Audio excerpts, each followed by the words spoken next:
Hai sahabatku sekalian, jumpa lagi dengan RMC Channel, saya Hermansyah. Hari ini senang bisa berjumpa dengan sahabat-sahabat semuanya, dengan harapan semuanya dalam keadaan sehat, tidak kurang satu apapun, dan yang pasti semuanya sukses dengan segala aktivitasnya. Dan hari ini saya ingin coba sharing experience pengalaman kami terkait dengan ada beberapa pertanyaan yang disampaikan kepada kami, yaitu apakah mungkin kita mendevelop, mengimplementasikan, dan bahkan kita meraih ISO, sertifikasi ISO 37001-2016 dalam waktu 4 bulan. Bayangkan, dalam waktu 4 bulan. Oke, nah dalam video ini kita akan coba jelaskan secara singkat, kira-kira apakah mungkin dalam waktu 4 bulan kita bisa meraih sertifikasi 37001, dan apa saja yang harus kita pastikan sehingga kita bisa menyelesaikan proses pengembangan implementasi sehingga dapat sertifikasi dalam waktu 4 bulan. Oke, ikutin terus video ini dan tentunya siapkan catatannya. Jangan lupa subscribe, like, share, dan aktifkan tombol loncengnya sehingga sahabat-sahabat bisa mendapatkan updating video yang terbaru dari kami. Oke, sukses selalu.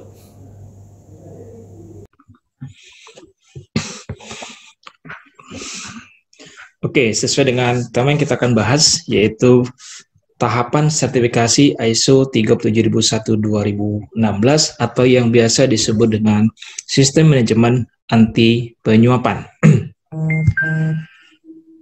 Nah, sebelum kita bicara masalah tahapan di dalam pengembangan penerapan ISO 37001-2016, mungkin ada lebih baiknya kita akan singgung dulu kira-kira apa sih ruang lingkup daripada penerapan ISO 37001-2016 itu.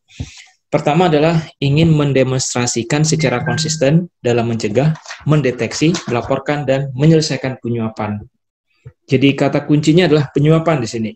Karena ISO 37001 itu adalah sistem manajemen anti penyuapan. Yang kedua adalah untuk membantu korporasi dalam mencegah terjadinya tindakan pidana penyuapan agar terjadinya operasional yang efisien, pengendalian risiko terkait dengan reputasi, dan pengendalian terkait dengan risiko hukum. Nah, kalau kita lihat, di sini ada kata korporasi. Kenapa dia menggunakan kalimat korporasi? Karena kalau seandainya kita menggunakan kalimat korporasi, maka dia dalam artian yang luas. Jadi, andaikan kalau korupsi itu hanya terjadi pada satu orang, maka treatmentnya sih mudah gitu. Orang ini misalnya kita PHK, ya, atau kita pecat, maka permasalahan itu selesai. Tapi bayangkan kalau dia bicara korporasi, maka korporasi ini artinya apa? Bisa saja satu orang ini terkait dengan orang lain, sehingga nanti dalam satu organisasi itu semuanya sudah terjadi fraud, terjadi penyuapan. Maka bayangkan bagaimana kita bisa menyelesaikan permasalahan tersebut. Nah, di dalam kita mengembangkan ISO 37001-2016, maka kita menggunakan satu standar yang sudah berlaku di Indonesia, yaitu SNI, ISO 37001-2016 yang dikeluarkan oleh. Nah, kalau kita bicara ISO 37001, maka kita mengenal apa yang disebut dengan high level structure, yang mana ini akan bisa bersinergi atau terintegrasi dengan ISO 9001, ISO 14001, ISO 45001. Dan karena dibicara high level structure, maka nanti yang kita harus kembangkan adalah, dan yang akan disertifikasi adalah clause 4 sampai dengan clause 10. Ini yang memang benar-benar kita harus kembangkan SOP-nya, instruksi kerjanya, form-formnya, standar-standarnya di dalam sistem manajemen anti penyuapan yang akan kita sertifikasi dan termasuk dalam ruang lingkup yang akan diaudit nanti. Sedangkan yang lainnya, seperti 1, 2, 3, ini hanya bicara masalah scope, normative reference, dan juga term and definition. Nah, ini kalau kita lihat di sini teman-teman semuanya, di sini adalah batang tubuhnya atau struktur clause daripada ISO 37001-2016. Nah, kalau kita lihat satu persatu, di sini ada clause 4, ya, ini yang menyatakan clause-nya, di sini clause 5, clause 6, clause 7, clause 8, clause 9, dan clause 10. secara close, maka dia mempunyai judul yang sama dengan ISO 9001, 14000 dan 45001. Nanti dia akan membedakan adalah pada saat kita bicara detail di dalamnya. Contoh misalnya kalau kita bicara di ISO 4 di close 4, maka ada secara spesifik dia akan bicara masalah terkait dengan 43. Misalnya di situ bicara masalah scope daripada anti-bribery management system kita. Terus bagaimana anti-bribery management system dikembangkan dan bagaimana kita bicara risk identifikasinya. Begitu juga pada saat kita bicara leadership, ya, di situ ada nanti namanya kebijakan terkait dengan SMAP, ada bagaimana kita bicara masalah tanggung jawab dan wewenang. Nah, semua ini yang kita harus pastikan terkembangkan dan kita terapkan di dalam sistem manajemen yang kita akan gunakan. Nah, kalau kita lihat ringkasan secara umum, maka yang close 4 tadi, ya, kita lihat di sini isu internal dan eksternal. Maka dia akan bicara adalah bagaimana kita bisa mengidentifikasi isu internal dan eksternal terkait dengan SMAP, Sistem Manajemen Anti Penyuapan. Terus bagaimana kita bicara masalah persyaratan pemangku kepentingan.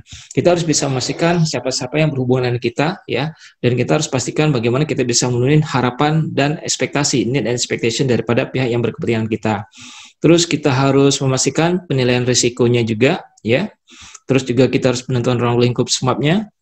Dan ruang lingkup SMAP ini memang harus benar-benar detail karena dia beda dengan ISO 9001, ya, yang bisa kita sampling. Misalnya kita punya proses ada di beberapa tempat, misalnya ada di Sumatera, misalnya ada di Palembang, ada di Medan, dan mungkin juga ada di Jogja. Andaikan prosesnya sama, maka kita bisa saja sampling. Tapi kalau kita bicara di ISO 37001, maka semua proses, ya, jadi di sini bicaranya semua proses,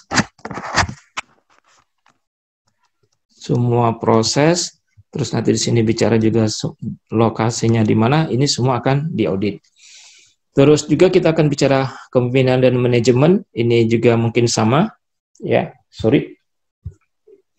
Terus kita bicara nanti yang membedakan di clause 5 ini adalah ada namanya fungsi kepatuhan anti penyuapan atau yang umumnya biasa disebut FKAP.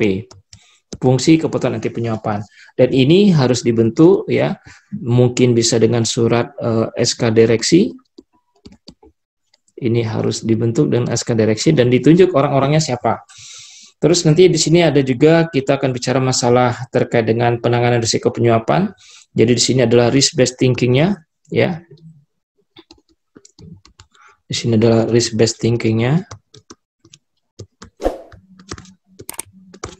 Ya, terus ada kita menentukan di sini apa KPI-nya untuk kita bicara masalah 37001. Nah, nanti pada saat kita bicara di close 7, ya mirip-mirip samalah dengan ISO yang lain, tapi ini lebih concern kepada SMAP-nya. Nah, nanti baru pada saat kita bicara di close 8 inilah yang benar-benar dia akan terlihat perbedaannya, yaitu kita harus melakukan uji kelayakan, ya. Uji kelayakan ini mulai misalnya contoh dari kita mulai proses rekrutmen, bagaimana kita bicara masalah terkait dengan rekan bisnis, pembelian vendor dan sebagainya.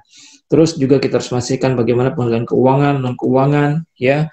Bagaimana kita memastikan pengendalian pihak ketiga atau yang mempunyai risiko tinggi, gitu ya. Terus bagaimana nanti kita bicara masalah di sini terkait dengan kepedulian. Biasanya orang menggunakan namanya WBS, whistleblowing system, dan nanti dari informasi yang kita dapat dari WBS ini kita harus investigasi, ya, penanganannya seperti apa, itu harus dijelaskan juga. Dan di clause 9 sendiri, ya, itu bicara masalah evaluasi. Dan kalau kita bicara evaluasi, maka di sini ada satu hal yang menjadi tambahan dari sisi ISO 37001 adalah ada tinjauan manajemen, ada tinjauan FKAP. Nanti ada lagi tambahan satunya lagi adalah tinjauan dari Dewan Pengarah. Nah, ini. Ya. Terus nanti ada audit internal kayak gitu. Nah, di clause 10-nya sama, yaitu ketidaksesuaian, tindakan korektif dan peningkatan berkelanjutan. Nah, secara keseluruhan seperti ini yang akan dikembangkan dalam ISO 37001 2016. Jadi kalau kita lihat, yaitu tahapannya mulai dari pelatihan dan workshop, ya. Terus di sini kita ada pengembangan sistem, yaitu mulai dari penyiapan konteks organisasi, KPI-nya, terus kita memastikan risk manajemennya, terus kita menyusun dokumennya sendiri, terus tinjauan kompetensi terkait dengan internal auditor, baru nanti kita bicara finalisasi dokumen, kita melaksanakan internal audit, manajemen review, konsultan audit, baru nanti certification audit. Jadi kalau kita lihat semua itu, maka apa sebenarnya yang bisa dipastikan pada saat kita mengembangkan sistem tersebut? Ada pertanyaan begini, apakah bisa kita mengembangkan ISO 37001 ini dalam waktu hanya 4 bulan, gitu ya? Hanya dalam waktu 4 bulan, gitu. Bisa saja kita kembangkan ini dalam waktu 4 bulan jika organisasi kita atau korporasi kita itu telah pertama menerapkan yang disebut dengan GCG. Di mana dalam GCG ini harus terdapat dia GCG code-nya harus ada, ya, terus board of manualnya, nanti di sini terbacakan bagaimana tugas dan tanggung jawab daripada dewan pengarah, terus direksi, ya harus terbaca di situ, terus ada pedoman perilakunya, code of conduct-nya, terus kita sudah punya integrated management system, apakah ISO 9001, ya, apakah 14001, apakah 45001, apa sajalah, yang penting dia misalnya menggunakan high level structure itu. Terus kita harus mengembangkan WBS implementasi. Jadi di sini kita harus bisa diakses secara internal maupun eksternal, dan eksternal, ya harus bisa ini. Tidak perlu kita pastikan di websitenya ada tidak, ya. Di websitenya nanti ini bagaimana cara monitoringnya, harus dipastikan semua gitu. Baru nanti kita akan membentuk FKAP atau misalnya fungsi kebutuhan terkait dengan penyuapan itu sendiri. Terus kita harus punya KPI dan mekanisme dalam pemastian pencapaiannya, ya. Terus kita harus punya risk management, identifikasi risiko terkait dengan semua bisnis proses, sehingga pada saat kita bicara 37001, kita tinggal menambahkan saja yang terkait dengan SMAP-nya, gitu ya.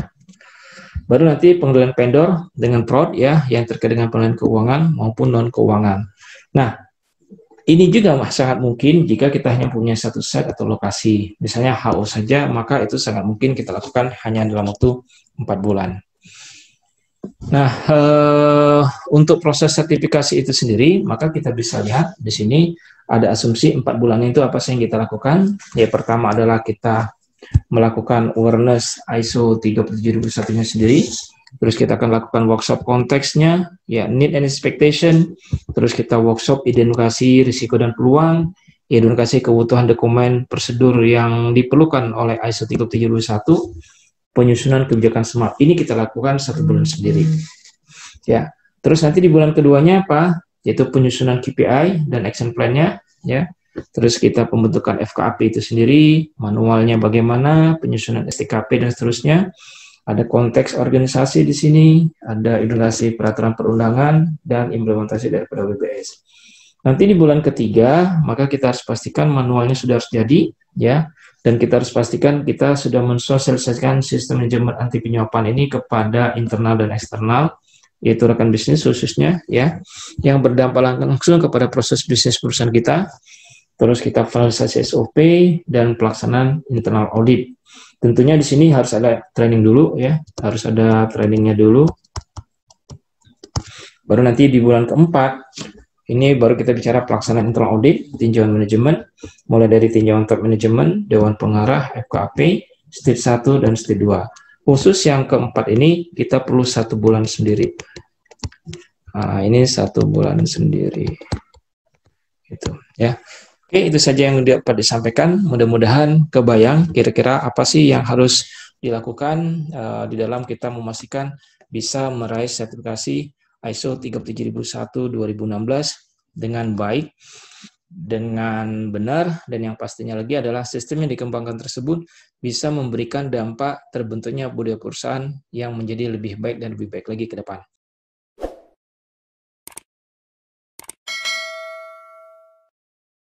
Dan andaikan nanti ada yang memerlukan informasi, jangan segan-segan untuk bisa menyampaikan email di bawah ini kepada saya. Kita akan bisa diskusi ini. Terima kasih.